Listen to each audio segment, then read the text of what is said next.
All right. Good evening to everyone. Kayla, Josh, how are you both doing this evening? Fantastic. Can't complain. Yeah, Happy to be here. yeah. Likewise. Well, we let people join here. We've got a great crowd coming along, and if you can't join us, we'll of course send out the recording later if you have to drop off early. But Kayla, what side of the landlording world were you doing today? Leasing out one of my rental units. We took a while. Not like it has been in the previous couple of months, but definitely it was a challenge. But I am very confident that I was able to get my shiny goose.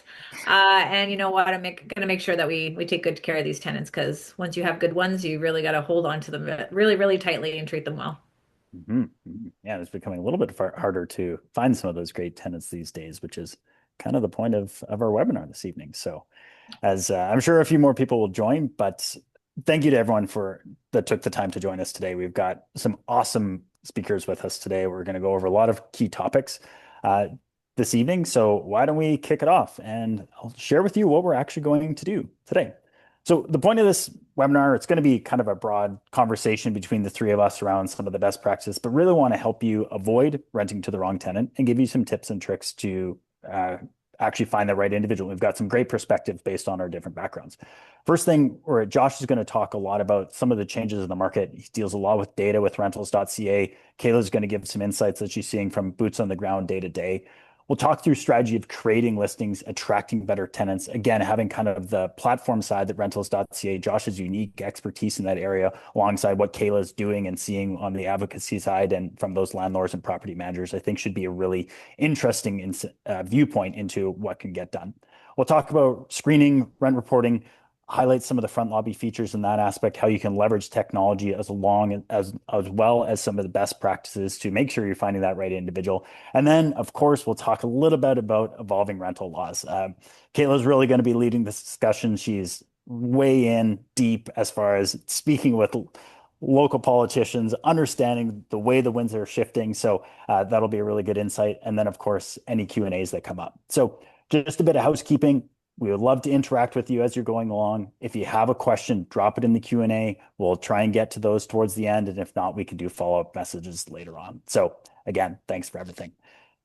To kick things off, we've got some great people with us. If you've been with us before, you know Kayla. She's heads up Ontario Landlords Watch, 15 years in advocacy. She's been a housing provider for well over 20 years. You'd never know it, but trust me, it's Aw, true. The knowledge is there. So really happy to have her. And we've got Josh here, which I'm really excited Um, about. If you haven't been to rentals.ca, check it out. They've got incredible data, which we'll talk about, as well as they're the largest listing platform within Canada for searching rentals. So we'll talk about how to leverage that stuff. So Josh, Kayla, welcome to both of you. Thanks for thank having you. us. I'm excited. Yeah. So let's kick right into it. I'm going to ask the first question, but first we're going to kick off a quick poll just so we can get some understanding of what's going on. So what I would like to ask everyone on the call, what's your biggest concern as a landlord right now? And while you're going ahead and answer that, Josh, Kayla, whoever wants to kick it off, how have you seen the current rental market change from 2024 to 2025? And what are you seeing this mean to landlords today? I'm I'm happy answering this poll.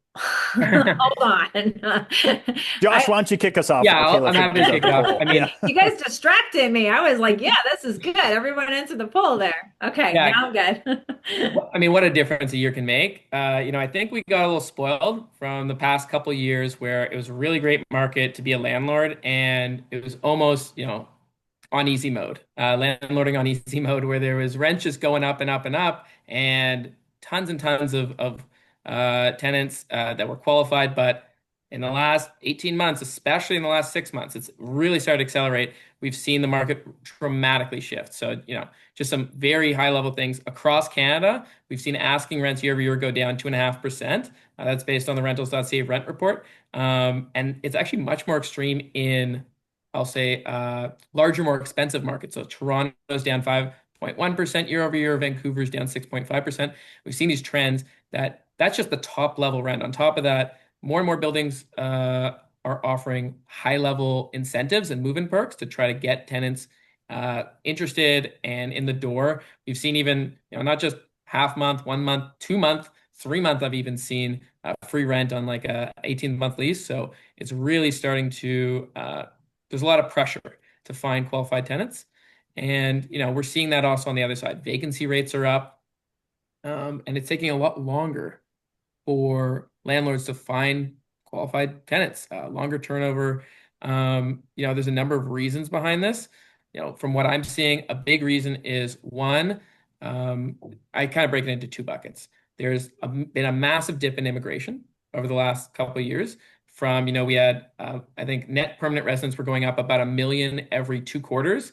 And actually, in the last couple of quarters, we've actually seen a net outflow of non-permanent residents. So instead of all these new renters coming in looking for rentals, we've seen a huge decrease in those. And then also just lower churn and turnover among existing and new renters. So that's students. They're staying at home longer after university. They move back with mom and dad. And those that maybe recently moved in the last 2, 3 years, maybe used to move every 2 or 3 years. And now you're moving 4 or 5 years, making that longer, especially in rent controlled areas where you say, you know what, I got a good deal. I moved in a couple years ago. I don't want to move and suddenly my rent's going to go up 20, 30%. And so we're seeing a lot more people hesitant to take the dip and really move when, mid 20-year-olds would really move a lot more frequently, or even young 30-year-olds. And they're taking a lot longer to move and they're moving less frequently.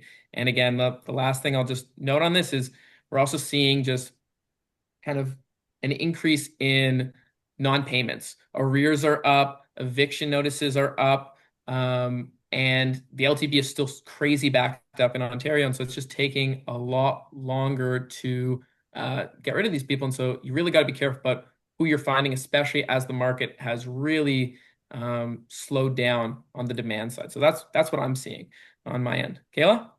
Same thing. And like I'm nodding. I'm like, yeah, go Josh. 'Cause that's what we're also seeing. Like, and you can see that through the news when they talk about the layoffs that are happening in the colleges because there is a cap that is on international students that are coming there. And I think we're seeing that in the hubs, especially I'm in the KWC area, Cambridge, Kitchener, Waterloo. So we are seeing that from Conestoga College where we are seeing a decrease. And it's taken quite a bit. Like I said in the beginning that I just put my 2 bedroom on the market and there was a lot of seem to be qualifying people, but that you have to read between the lines. And now, because the tariffs that are happening, we're now even looking at the type of job and the income source of where these tenants are coming from in order to accept them as qualified tenants into the property and making sure that they're not lying to us as they're coming in. But we are seeing definitely a down. But on the other side of that, I start to see a little bit on government is now saying, hey, we want you back to the office. We have companies saying we want you back to the office. So a lot of people who have been able to work remotely are now like, crap, I got to move back into the city, or which is great for the businesses that are there and maybe that rental strategy. But we do have to step up the initiative of, providing a little bit more instead of less like we used to be able to. So we do have to give a little bit more, and maybe not just a rent discount or providing, different type of services to them. But there are tenants out there and they are very picky and they're looking for that demand from the landlord. So now it's going to be a perfect time to see what you can do as a landlord to step up your offerings and making sure that you have what these good tenants are looking for. Kayla, Josh gave us a lot of wonderful data points. Like from a sentiment side of the landlords, like you talk to, I don't know, hundreds of people a week that are landlords getting into it, or they have 100 units, whatever it is. What are you hearing as far as their feelings around the market? Are they going deeper, seeing this as opportunities, holding firm, getting out? Like, what are they feeling these days? Unfortunately, in Ontario market, they're getting out. Yeah. We're definitely seeing, and it's because of the policies. It's about the restrictions. We do see a lot of changing um, um, behaviors from elected officials, especially from the Toronto market, that is starting to make landlords responsible for, or trying to make landlords through a private bill to make it cooler, like where they have to control the cooling temperature, pretty much, AKA provide air conditioning to their tenants. They also see it from different city councilors of Toronto Toronto trying to label and color code their landlords for, based on their inspections for their properties. Mhm. We have rent eviction bylaws that are spreading right through every single province. And it's not just like a city to city situation, like other provinces are looking at other provinces. So if it's not happening in your province, yeah, just be cautious because we do see elected officials look at each other when they are trying to cool the market as much as they are. But it's still good of an investment to be in. So don't get like, I don't want anyone like starting to put up their properties for sale right now. You just have to be very careful on who you're accepting, and you have to pivot through this type of market that's happening, and just be bring extra caution to how we're accepting the tenants, but and get involved. You have to get involved in what rules are happening so that you can be aware of it and be able to pivot because you're becoming aware of what could potentially happen. And most importantly, you have to speak up and you have to say, yes, this is what you want, but this is what I would propose as housing providers, because I think we're such a big group of people and we're very connected. We just have to get more organized, so to speak, when it comes down to changing different rules and regulations to help us and help the tenants in the meantime. Yeah. Well, we'll save that advocacy Yeah, conversation for a little bit yeah, later because I know if we go yeah. down that pathway, the hour's going to be gone before we know it. I So, know. We only got an hour, guys. Spit it yeah, out. Your question's yeah, ready to go. yeah, for sure. There's an interesting comment that came through a gentleman sharing that he's seeing some of his best tenants moving out and actually buying properties, which you're always going to see as these rental markets start to shift. And we've definitely heard that through FrontLobby as well. Sticking with the listing side here. So, Josh, Rentals.ca is the largest listing platform within Canada. So, when you think about individuals, property managers, landlords are listing on your site, we want to share some of the common mistakes that you're seeing right now and have those shifted at all as the market's gotten a little bit tighter? Yeah, I think so. I think again, to me, I think the big thing is just it, as Kayla said, it's not that it's not a good time to be a landlord. It's still a very good time to be a landlord, but you're not playing on easy mode. That's kind of the way I look at it. Is it used to be you can make a lot of mistakes, not do your research, and still end up doing very well because just everything was kind of going in the right direction. And today you got to do your research, you got to do your homework, and you really gotta know your stuff. So I mean, the biggest thing that we see landlords make mistakes on is just not updating their priors and not doing the research, where they think the market's still from a year or two ago and they're posting prices that are not, they don't reflect market rents anymore. And so they're often either way too high or sometimes they're way too low even. I see sometimes I see people who, they were lucky they had a really good tenant and they last posted, you know, 8, 9 years ago. And I'm like, these prices are completely out, not what the market is today. And so just make sure you do your research. That's my big thing. Make sure you're looking at other properties in your area. And then again, know your area, do your research. That means having great photos. That means understanding what makes the area you're in unique and who is kind of the ideal tenant for that, who's willing to pay a premium. Is it a two-bedroom that's in a great family-friendly neighborhood that you're really going to want to highlight those features? And is that kind of the tenant you're looking for, or is this kind of more downtown area, or maybe it's a student area? And again, what makes it unique, and what are you able to say and show that will help you get the right rent and the right tenant? And to me, that's really, I think, the biggest thing that landlords need to do today is just make sure they're doing the research. Yeah. Yeah, it's not a few years ago when you could post something with no photos and say we're doing an open house on Saturday afternoon between 1 and 5 and come in and then you pick the best one, right? It's almost getting back to, it's like, okay, you've got a very expensive asset. You're trying to find the right individual for it. You need to do your due diligence, set up your processes, list it properly. It's almost like selling your property again, as far as trying to market it, but pricing it appropriately and having those conversations with individuals. Definitely heard a lot of the same things. Yeah. Yeah. And then I just saw that there's a post, and happy that rentals.ca was number two. I will just say the number one was social media and Facebook, which again, I use Facebook Marketplace. It's a great tool. I always just say this: whenever I sell anything on Facebook Marketplace, what's the first thing that someone asks me? I got two young kids, I'm selling some strollers or something. First thing, I posted for $100. Will you do 80? I don't think that's what we want with rentals. We do not want people who are going to be haggling us down first thing. I've just found that the quality of tenant there or lead is much lower. Doesn't mean you shouldn't use it. You should be using as much as you can. We want to, in a market like this, you got to use all resources. But I think it's not enough anymore to just rely on social media. So that's just my 2 cents to anyone who voted. I hope that helps. No, I actually like that because I first time ever, like in the longest time where I went to Home Depot and got myself a for rent sign and I put it up in my window and I was like, this feels weird. And I'm like doing it with a marker, but then I had stickers and it's like 2 bed 519 and it was like, and you put it up in the window. My husband's like, I don't like my number on this. It's like, well, you wanted it. But you know what? This is where you kind of, when you're doing the drive-by and people see the area, it's actually like something old that we could bring back a little bit just because of the market being downturn is getting these little signs right up in the window because they know the area. 100%.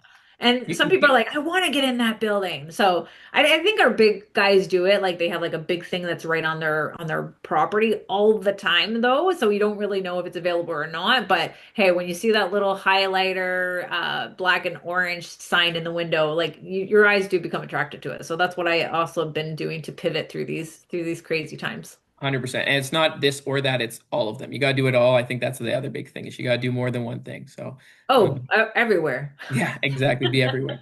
Um, And an interesting question came through. Someone was asking around, yeah, do you suggest annual leases or month to month? I obviously have an opinion about this. When you're doing long-term rents, you want to sign a year's lease.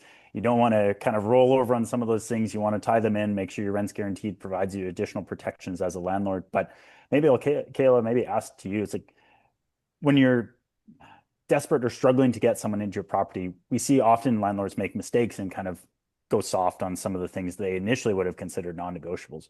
Would you agree with my assessment around annual leases? And is there other things you're seeing that landlords are kind of folding on that you would strongly suggest they make sure they keep in their rental listing to make sure they get that right tenant?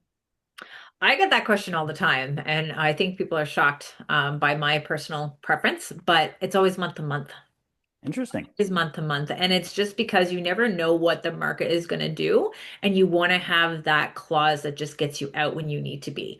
With Ontario, is that if you're in that yearly lease, you cannot come in and say, hey, your lease is now being terminated as of like 60 days or for the fact that the landlord wants to move into it. You have to wait for that yearly lease to be done. So and then part of it's not just for the landlord, it's also for the tenants. You know, we know like, hey, I don't want you feeling pressured to live in this property for a year. I don't want you feeling that you have to sublet it or assign it to another tenant. And we know that, you know, job opportunities may call and you might have to fly out of this country. I don't want you to feel pressured. And hey, you come into this property looking at it and seems like it's going to be a fit for you. If it's not, I don't want you feeling pressured to be in here and making my life hell because you don't want to be here. So I'm going to give you that option to give me that 60 days here in Ontario instead of forcing them to stay within that yearly lease. And again, a lot of the benefits of the fact that a yearly lease doesn't even mean anything in Ontario. It automatically goes month to month. I am advocating to change that though. I think a yearly lease needs to mean a yearly lease so that landlords do have that option to pivot and move and do renovations and do whatever they need to do for their family. But I'll keep you all posted. Well, more of the story, obviously, don't listen to the guy from San Francisco about the Ontario market. So I'd say we should move on. yeah. So No, Grant, that's I actually good have a insight. question for you. Yeah, sure. So I know FrontLobby offers screening and rent reporting tools, but how can landlords leverage these to reduce tenant risk and incentivize on-time payments, which I know has been an increasing issue, especially in Ontario? Yeah, we've seen a huge increase, especially places like Ontario, where Kayla alluded to this earlier, which is kind of my stance on leases varying from, but it's like it's hard to get a tenant out if they stop paying rent in a place like Ontario. We see it similar in New York, California on our US side of the business. But one of the things we actually recommend ties into the listing. So we provide clauses that you can put in your applications and leases, which let prospective tenants know that you are going to be reporting rental data to the credit bureaus. It obtains consent from them for reporting, which we can talk about in a second. But when you're looking at highlighting your property to potential individuals, letting them know that they can finally use their largest expense to improve their credit file is a big benefit for any individual moving in. On the contrary, someone that's less likely to pay on time is going to go somewhere else because they know that there's going to be an immediate negative impact on their financial well-being if they don't pay rent. So when you're looking at our platform, like that's the first thing I'd recommend. Put it on your rentals.ca listing or wherever you're posting it. Highlight that you do rent reporting. Insert these clauses when you're going through. So you speak to an applicant, say, hey, by the way, this is something they offer, and then you can have that payment. And then follow through with it. Of course, starting to report on that individual when they're in your property definitely helps from that component. From the screening side, I think we'll dive deeper into this a little bit more, but like doing proper screening is critical. Going through, pulling credit reports, doing background checks, making sure you use a platform like FrontLobby where that get delivered directly to you. A trend that we've seen a ton is that the documentation fraud is just rampant right now. There is a lot of forged documents, credit reports that someone says, here, here's my Equifax report that's clearly been altered, bank documents. So make sure that where you're getting those, they're getting delivered directly to you. So there's not the opportunity for you to actually have that document be altered in some sort of way. Oh, I say all the time, never. I get calls from landlords all the time who are almost half crying.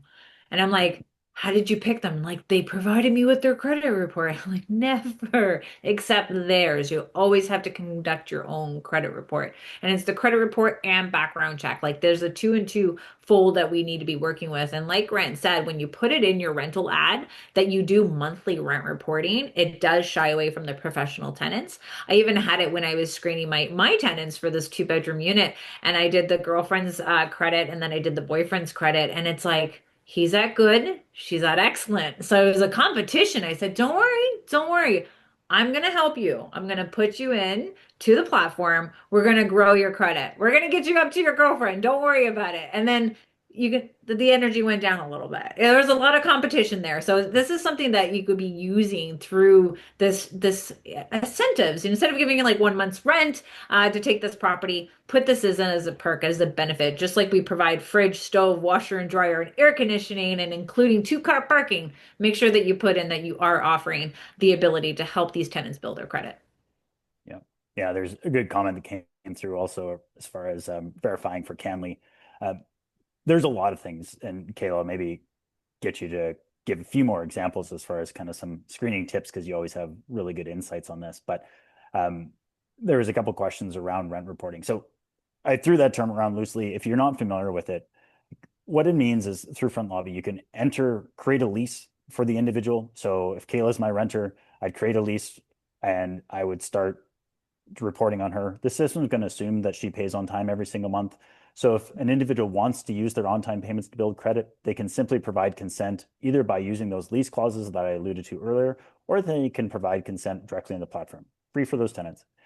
When you're looking at reporting debts, which is really what a lot of landlords are concerned of, they want that protection to say, hey, if there's a delinquency, I want to be protected. I want that debt to show up on the credit file. It adds a lot of leverage when you're trying to recover that debt or reduce any sort of delinquencies.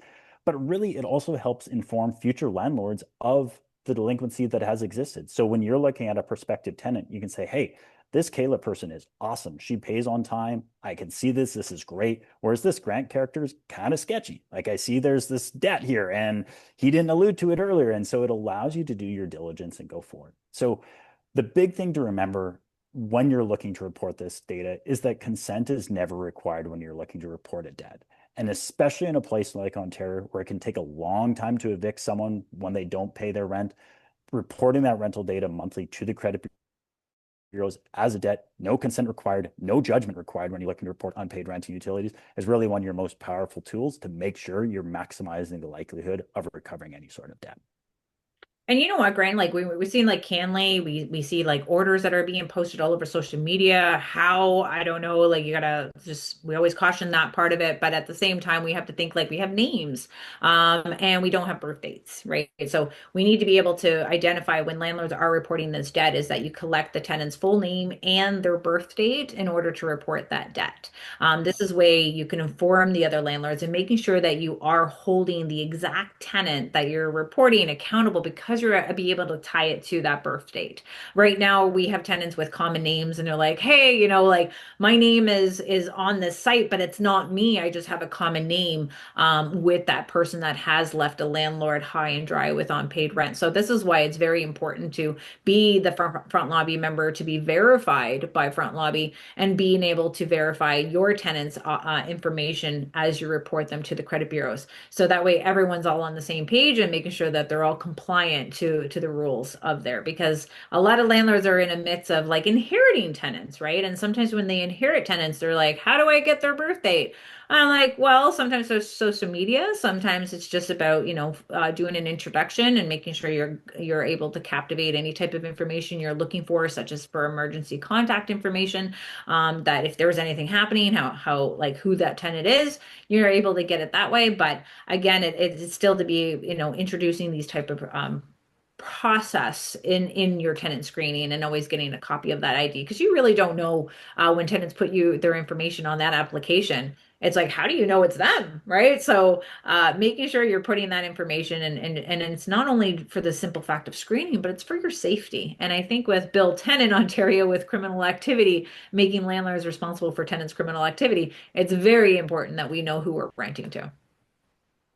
Without going too deep into Bill 10, Yeah, no, Kayla, no, I opened up a can of worms there. I'm sorry. in the 60-second overview of what that is and why you've mentioned that in a few of our conversations, you want to just kind of let anyone here that hasn't heard of that before what the impact will be for them Well, potentially? it's gonna impact the landlords. It's gonna impact property managers. It's definitely gonna impact tenants. So, but it's a way for the government. It's received its royal assent. It's happening. It's just gonna go through the process of like what that looks like, because owners and property managers have to do their reasonable checks to make sure that, or reasonable understanding that their tenants haven't done any criminal activity in their properties. So if we have a tenant that is doing drugs and trafficking drugs. We don't know exactly what the details of the criminal activity is. It just drugs? Is it sex trafficking? So all that's going to come out soon, but it is still something where they are going to make the property managers and landlords responsible for the tenant's criminal activity. And we don't know what we can do to make sure that it's reasonable. Maybe it's just going to be inspections. Maybe, we're supposed to do multiple inspections a year, but also being careful that it's not going to be considered as harassment. So we're still waiting for the full rollout of that bill. But to say the least, it's important that you are renting to the right people, because Yeah. that could result in a fine or the city coming to take your property. So it's just stay tuned, hold on to your seat, guys. Um, I want to go into advocacy, but there's been a couple interesting questions that have come through that I want to jump in. First Yeah. off, when you have someone that's coming to look at the house, do you take a copy of the ID at that time, or is it really just the copy of the ID when you are actually going through the application to screen the It would be individual? the application for me. Yeah. It's like soon as I have their information of what they're giving me, and then I have their ID, and then you take the ID, you take the application, and you match it to that credit report. I had a lady on TikTok. I'm on TikTok. I don't know why, but it's addicting. And she's like, "Hey, I've been a tenant. I've been doing it for 22 years. I pay on time. But my credit, I did have some, stuff that followed me. Like, why should I be denied a spot for because I had like bad debt elsewhere, but I paid my rent on time?" And I'm like, well, one, this is where, being able to be a landlord and identify that, yes, like people have had that and we want to see that. And that's why the collection of like this rent reporting being shared with Landlord Credit Bureau is going to be key to help them now.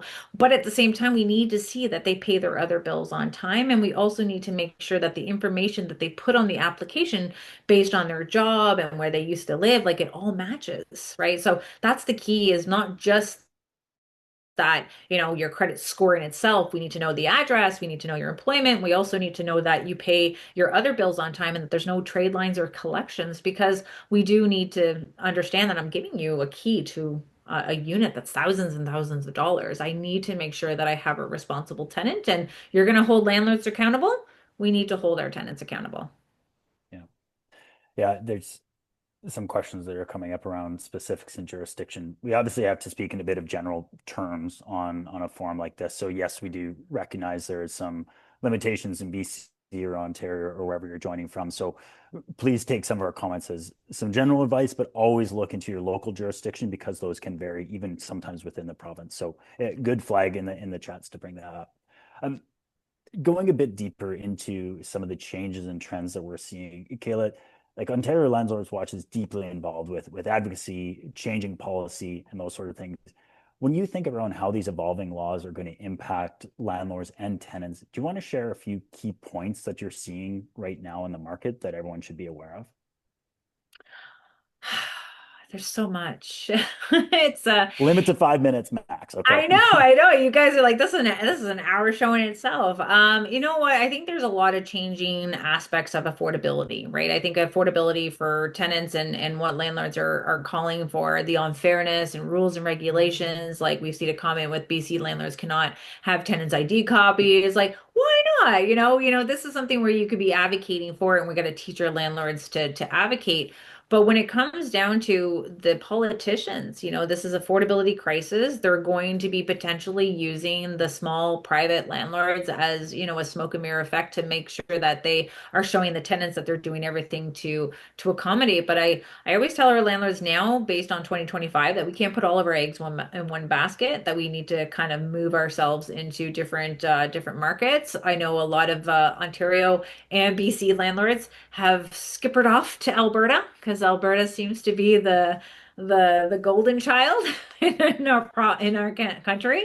And again, they're into the states, right? And I think the states is definitely rocky with their leadership that's down there, but still, it's still something that's more appealing to what's happening. So we do have to just keep informing. It's education is the key, and we're always going to continue to have different places and to be a part of a community. And no matter which province you're from, I'm sure there's going to be an online community that you can lean on to help navigate through all your rules and regulations. And it's most important for you guys to connect and advocate to the elected officials because they're not professionals in all things that of discussion in our economy. So we have to do our part and do whatever we can to educate them.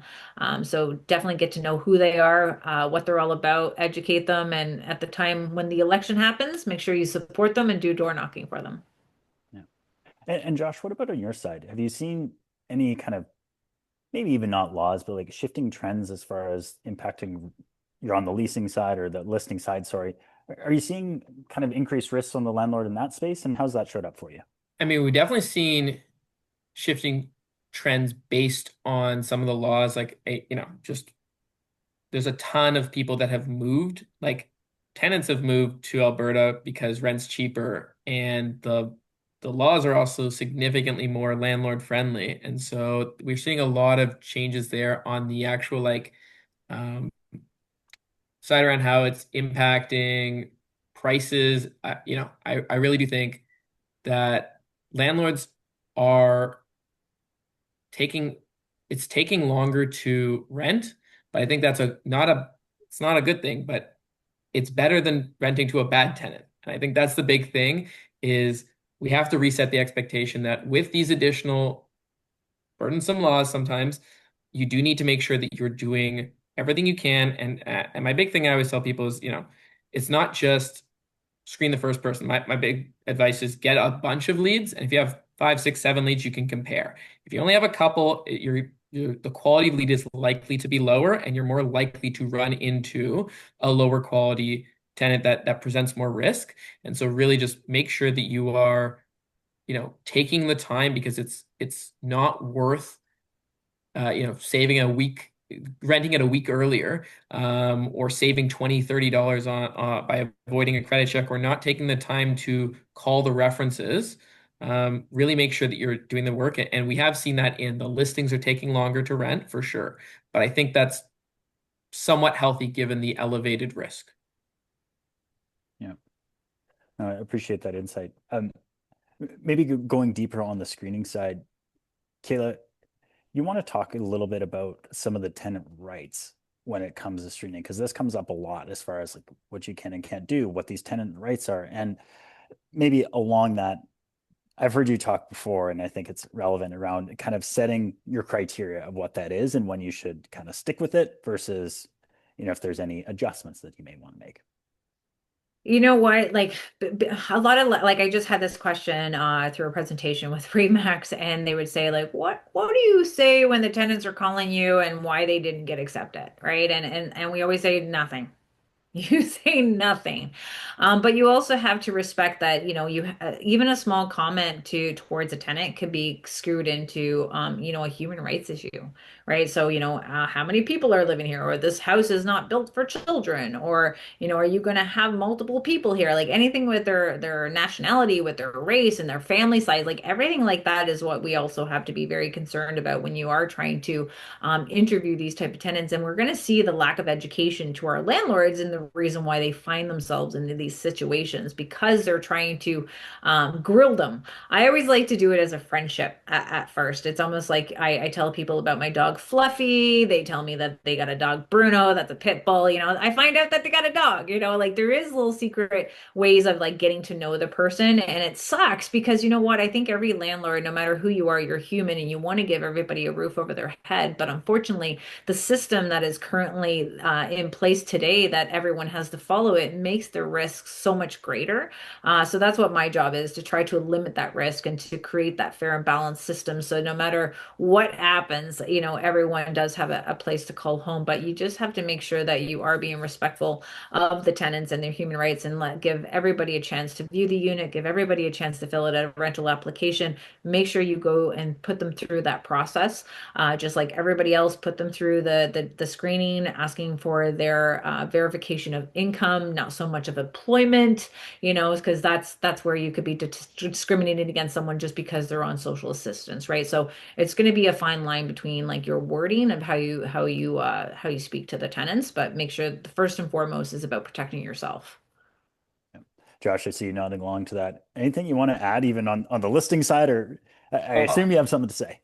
I was gonna say I just saw the poll results, and I'm happy to see that 78% of people screen every time. But I am curious. I don't know if we can add another poll quickly. Is like, are they accepting tenants' versions of credit reports, or are they doing it themselves? Because again, I will say it's changed over the last few years, but um, I just think you really got to take matters into your own hands and make sure you are vetting all of the material and making sure that you're taking the precautions to protect your asset and make sure that the person you're renting to is who they say they are and the data is not fraudulent. So I'm glad to see that. I actually feel like I remember seeing some data that even a couple years ago it was significantly lower. So I definitely Closer to think that we've 50-50. seen the risks Yeah. elevated and people are taking now more precautions, which is great. I highly recommend everyone do it all the time.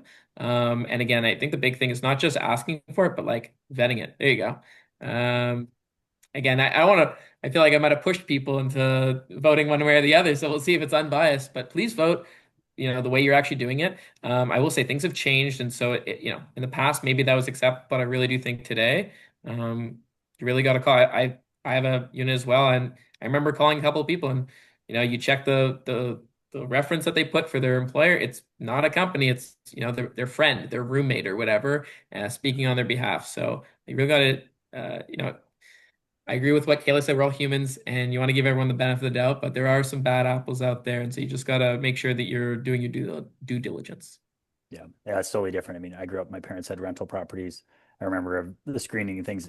It was very different back then versus right now. You have to be so careful, which, Yeah. Kayla talked about the human rights and those sort of aspects that you really have to protect yourself. And, that starts right from the very beginning. And there's been a couple of questions that come through around kind of validation reports, and you can't ask for a SIN within Canada. They're not obligated to give that to you. Like, platforms have also evolved around this. So, someone like FrontLobby, you can send a link to the tenant. They can enter their SIN into it and then go through a verification, and then that report gets delivered to you. So when you're thinking about validating an Equifax report that someone provides you, there's really no good way. You have to pull it yourself and get it delivered directly to you. And it's worth, in most jurisdictions in Canada, you can't charge someone to do screening. So as was alluded by both of them earlier, it's like, do your due diligence, get that top of the funnel, see a bunch of applicants, ask the questions, figure out a few that you want to go deeper on, and then pay for the reports, the background checks, do your diligence. So that way you have a best option when you're looking to do it. And that's worth a few extra days or a few extra bucks in order to And make the sure you peace of get the loan. mind, Yeah, you'll yeah. sleep so much better. Trust me, Like, you're gonna feel much more confident. you know what's happening now though with the market then the downturn when you finally have that the people coming through, I think the landlords are going to be skipping a beat because they're like, oh, I think they are good. I'm going to get it to them right away. It's like I don't want to lose them because they're going to be good tenants. Like sometimes it's like it's you have to go through the process. Never skip that process. And we I can tell you time and time again how many landlords have skipped that process and they've gotten themselves in a long battle. And it's not just like what you're missing out on rent. It's about how much you're going to be paying for a paralegal. It's how much you're going to be sacrificing your relationship with your spouse because of this rental journey that you went down on, and your wife told you not to. And now look what's happening. You have to make sure that you have your all your processes in place. And if you're thinking about getting into real estate, like get this education now before there's an issue. I think that's where a lot of landlords spend a lot of their time dealing with an issue for a long time and then getting the education and then having to put that strategy in place. So education is going to be key, guys. Yeah. Before we get into some questions here, I'll maybe kick it back to both of you as far as what advice we've given and talked about a lot of things, but is there any kind of closing thoughts or advice you want to share with individuals before we go into some of the specifics of the question? I mean, everyone's doing the first step, which is just always trying to learn as much as you can and trying to educate yourself. So again, everyone here is taking that. My dog hears someone at the door. Maybe it's a new tenant trying to apply. Sorry. But beyond that, beyond just constantly staying up to date with the ever-changing laws and trying to educate yourself and learning, again, I think it's just a lot about taking the extra steps to do the research, whether that's what's the most up-to-date rent, what changes are going on in my neighborhood, good and bad, the asset class, talking to other landlords and hearing. It's just, to me, the big thing, if I had to summarize in one thing, is just keep doing more research and keep learning. And that's how you're going to get better at this. It's how you're going to feel more comfortable scaling up if that is what you want to do, or just making it easy on yourself when you do want to try and find tenants. It's going to be so much easier once you've done the research and you feel comfortable in your processes. So again, there's a lot of specific things I could give, make sure that again, my big thing is always the trend I say is like, just try and promote as much as possible, get a ton of exposure because you have more leads at the top. You'll have better applicants that you can then ask. And then, yeah, you're only going to give maybe a credit check on one person, but I'd feel a lot better if I talk to 15 people and ask them questions than if I had talked to 3 and could pick the best from that. So my thing is always try and get as much exposure, try and get as broad number of leads as possible so that you can really pick from the best and be choosy. And that's okay to be choosy. So that's kind of my 2 cents. Appreciate that. Kayla? I would like to say if now is your downtime, get your place looking absolutely fantastic. Make sure that your place is looking great, doing the modifications to improving the bathroom, the kitchen. The women love the kitchen and the bathroom. It has to be clean, it has to look great. Do any type of upgrades to your property.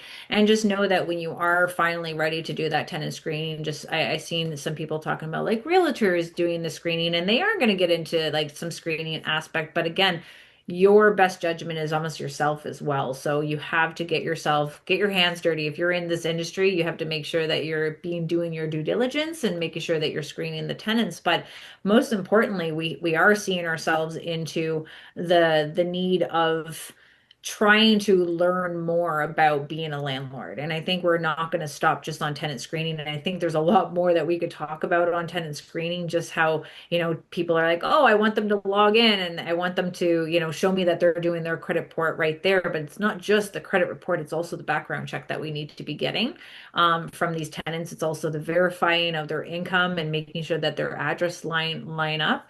But we have to give more. We have to give more in order to make sure that we're appealing to those tenants and that you are making sure that you're following every rule from your province to show that you're a good landlord. Because one small mistake can be actually absolutely huge. So that would be my tidbit for you guys today. One last thing to build on, because you mentioned realtors and maybe they're doing screening again. No one's going to care about the success of your tenant more than you. No one's going to care as much. The incentives are aligned. So I always tell people to do it themselves because they care more than anyone else. Someone else, you're going to pay them. Maybe they'll do a good job. Maybe they won't. you're the one who cares the most. So I think it kind of puts a little more pressure maybe, but I also think you end up doing a much better job and you really take those extra steps when you're doing it yourself. Exactly. Yeah, good point.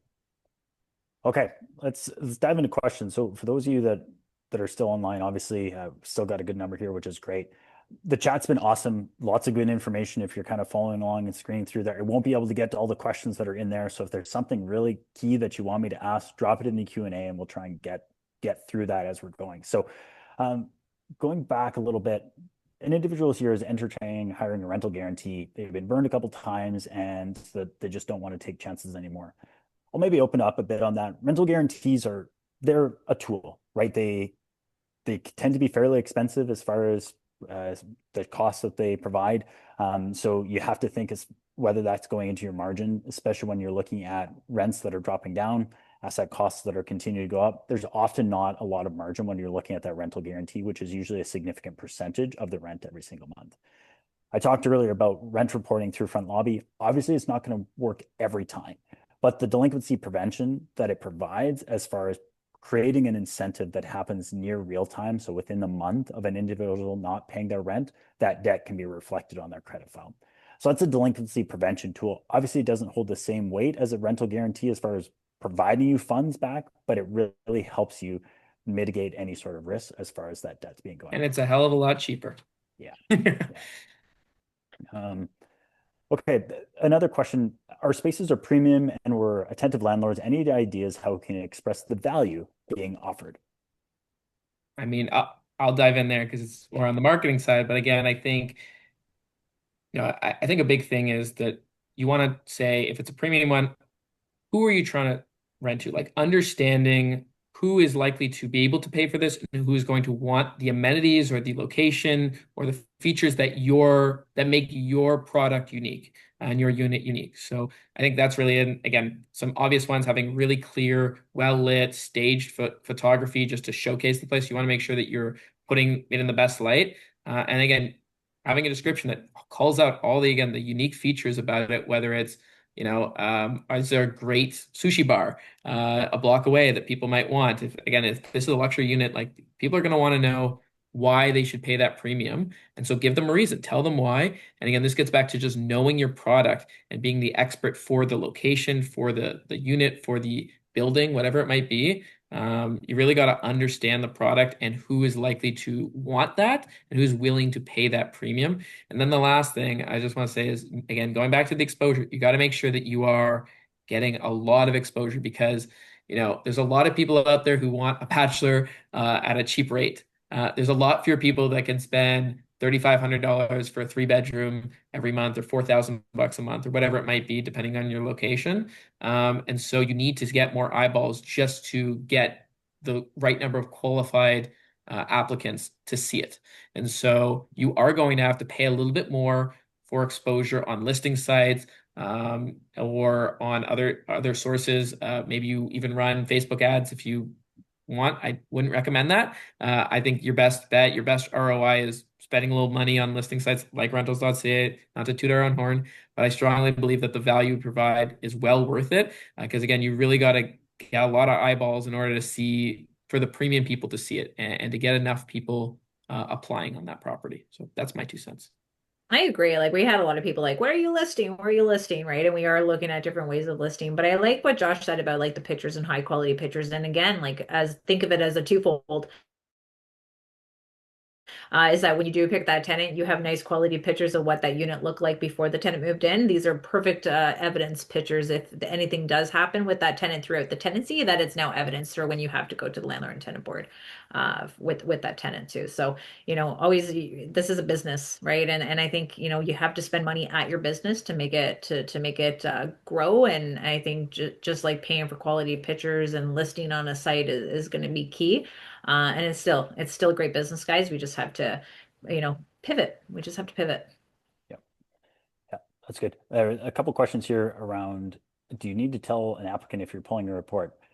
Yes, because you do need explicit consent. So the team's going to drop a list to our clauses that I talked about earlier. Yes, they talk about rent reporting, which is great. Have that conversation. But in that application also provides consent to do screening. So not to be confused, Consent is never required when you're reporting debts to the credit bureaus, as we're doing with FrontLobby for rent reporting. However, when you're screening an individual, doesn't matter where you are in Canada, you do need consent to do that credit check, the background check.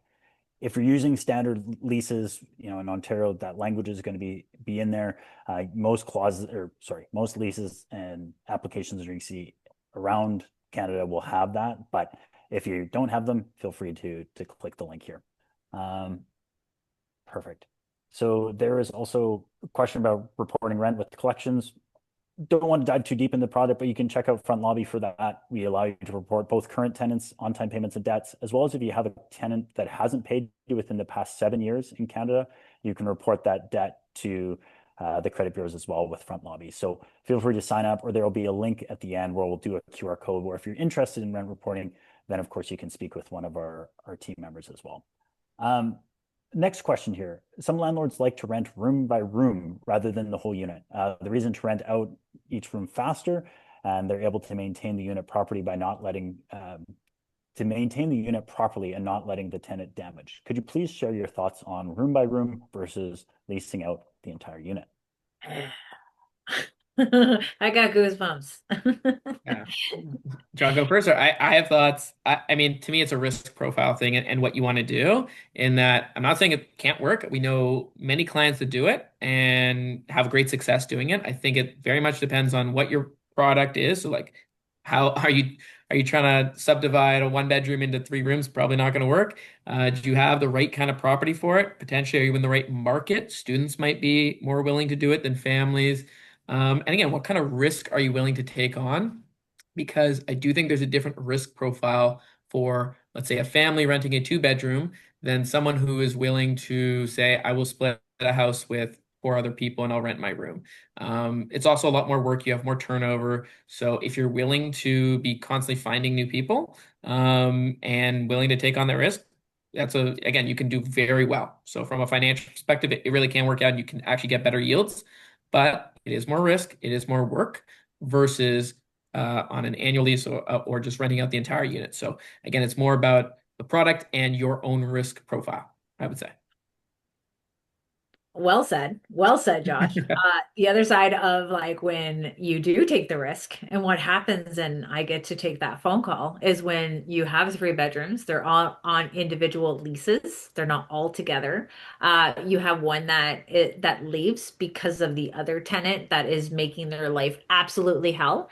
And then you try to re-rent that room that of the tenant who left, and the person who made the life of the other person hell is now going to do it to the potential tenants coming in. So because they really want the entire apartment to themselves. So they're going to sabotage you so that you don't try to re-rent that unit up, and they want the whole room for like the $600, $700. So that is what the I think the risk is. Sometimes what we're doing now, they're seeing one on a list, but on one lease, but we have to make it very clear to these tenants that if one stops paying, you all are assuming that responsibility. So be very knowledgeable on what that looks like and educate your tenants before you sign that lease with them. So when you're looking at signing a lease for the full unit, if they're going, how do you view who should be a signatory for this as far as occupants versus actual tenants? Good question. Obviously, you want to be able to say like all these people that you're like, say there's 3 people that are coming on there, you're going to be doing their credit check on all of them because they're all going to be living there and they're all going to be paying. And sometimes you just want to deal with one person just because then if that one person leaves, then the other people are going to be unauthorized tenants. So it is going to be for me, I just like having one person if I was dealing with it, and they could be the landlord. Let them be the little landlord, and saying, "Hey, you got to keep your occupants in check. If not, I'm coming after you." Yeah, the only thing to keep in mind is if you have anyone that's a signatory, meaning is an actual tenant, you can tend to pursue them with the LTB. You can report that rental data if there is a debt, so it could goes on credit files. Similar with guarantors. Now, not necessarily that everyone does guarantors, but where we see that coming out is if you have someone that's newer to country or students as well. like being able to report on the guarantor in those situations where there is a debt if they get delinquent. That is definitely one area where it could be a benefit to have more signatories. But Kayla's advice obviously is based on a lot of experience there as well. So, quick question: Bill 10, federal or provincial, Kayla? Provincial. I don't know why Doug Dunny did it. I don't know. I'm sorry. I'm still trying to figure him out. I actually have a post that's going to be coming up. We just had an MPP that reached out to me thanking me for my submission and that they've taken my recommendations into consideration. So we've talked a little bit about this, but engaging a rental management company as opposed to self-management may mitigate the likelihood of securing undesirable tenants. Do you think that's true? I think you need to be able to just as we screen our tenants, we need to screen our property management companies. I think a lot of people get into property management thinking, hey, this is going to be sweet money and this is easy, and they don't have their process in place, and things can fall apart pretty quickly. And we're going to see landlords who came to me because they've had just bad management, and it's also going to put a bad taste in the tenant's mouth because of bad management. So trying to reconnect that relationship back with the tenants when you had a bad manager, so that's why it's really important that we don't think that just because they are a property manager that they're going to be everything that you wish them to be and better than sliced bread and butter. We have to make sure that we are, doing our due diligence and making sure that we're screening them. They have a reputation within the community and that they are following these rules and regulations, and also taking part in webinars like this to make sure that they're expanding their education because there's always going to be something new that we're learning when it comes down to tenant screening.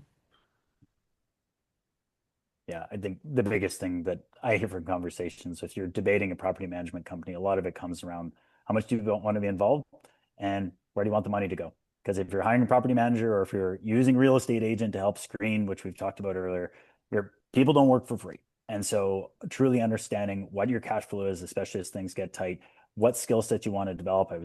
Did a webinar last week with a guy that's been in this for 30 plus years, and you talked about almost getting in positions that scare you a little bit and then using the community like Ontario Landlords Watch, use the data from rentals.ca, use the Facebook communities and things that are out there just to continue to upskill. So then you're not always going to have to rely on other individuals, because over the long term, chipping away a few percentage every single month on rent guarantees, on property management, on realtors to rent, like all of a sudden all your profit is gone, and owning properties doesn't What are you seem to doing it make for? sense. What are you Yeah. doing it for?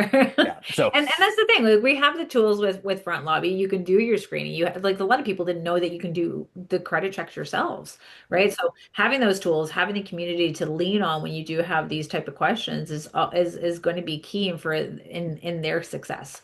So yeah, we're growing. We're growing as an industry. So all the tools and everything are here for you. It just takes some time to bring that awareness. Yeah.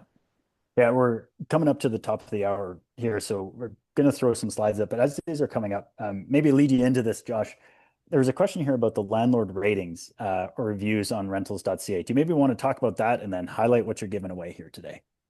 The landlord reviews. I'm actually not sure exactly.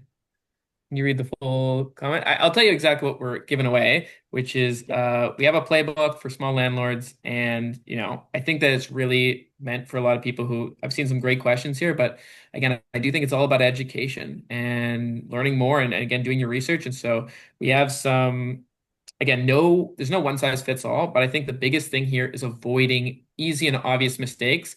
There have been other people who have made these mistakes, and so we've documented them, and hopefully you can learn from them and avoid them as well. And so these are really, it's a playbook to really help you make better decisions when renting out your place, how to find better tenants, how to screen them better, and just how to make sure that you're getting a great, again, at the end of the day, it does come back to an investment. So how are you making sure that you're getting a fair or good rental rate on there, and protecting again that investment. So it's a great read. It's not too long, really actionable insights there. So yeah, that's what we're giving away.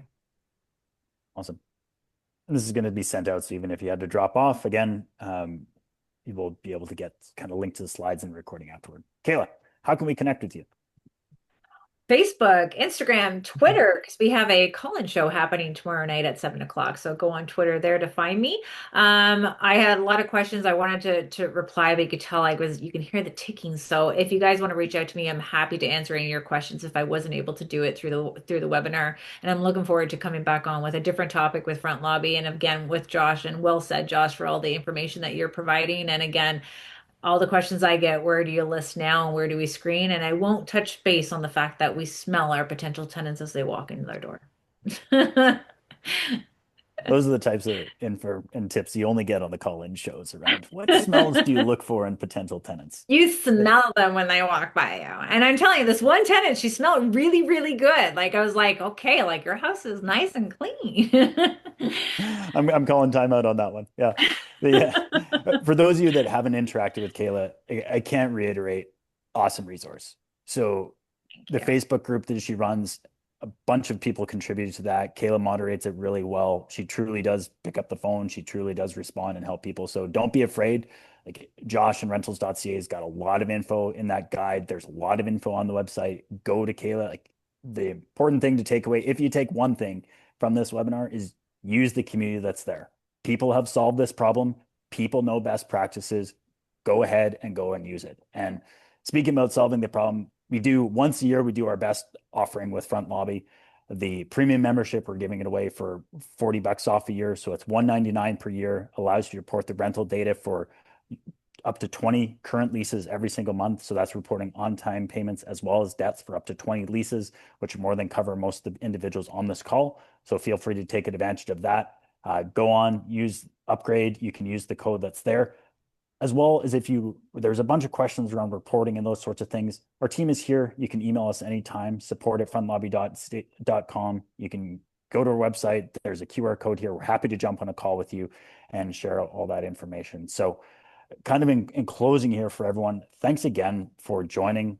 Thanks for the questions. I'm sorry we couldn't get to everything, but Kayla and Josh, thank you for your time and for sharing all your insights. And let's hope to do it again soon. For sure. Can't wait for doing it again. Thanks, everyone. Thanks, everybody. Happy renting. Happy renting. Good evening.